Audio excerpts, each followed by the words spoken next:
রহমানির রহিম। আমরা আজকে এখানে সমবেত হয়েছি ইঞ্জিনিয়ার ইশরাক, মাননীয় ইঞ্জিনিয়ার ইশরাক আদালত কর্তৃক রায় পেয়ে বৈধভাবে তিনি মেয়র হিসেবে তিনি মনোনীত হয়েছেন। কিন্তু সরকার যে সময়টুকু কালক্ষেপণ করছেন, কেন করছেন আমরা বুঝতে পারছি না। বোঝার অনেক কারণ আছে।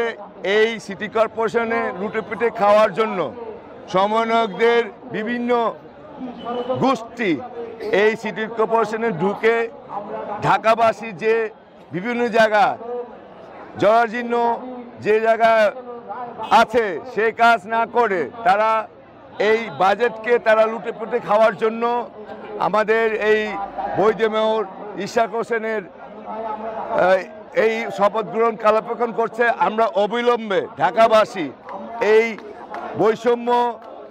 বৈষম্য দূর করার জন্য আমাদের যে স্বাধীনতা আমরা এসছি 36শে জুলাই, সেই 36শে জুলাই আমরা যে আমাদের যে স্বাধীনতার শুরু হয়েছে 5ই আগস্ট, সেটা শেষ হয়েছে।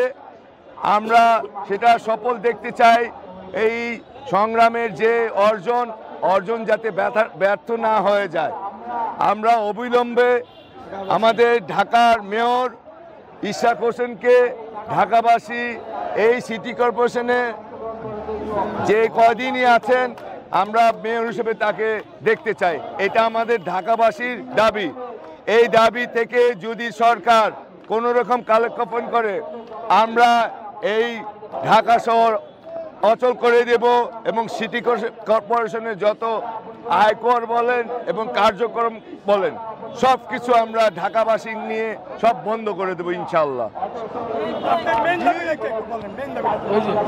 আমাদের মেন দাবিটা হচ্ছে অবিলম্বে আমাদের ইশরাক মাননীয় মেয়রকে শপথ গ্রহণ অতি দ্রুত বাস্তবায়ন চাই।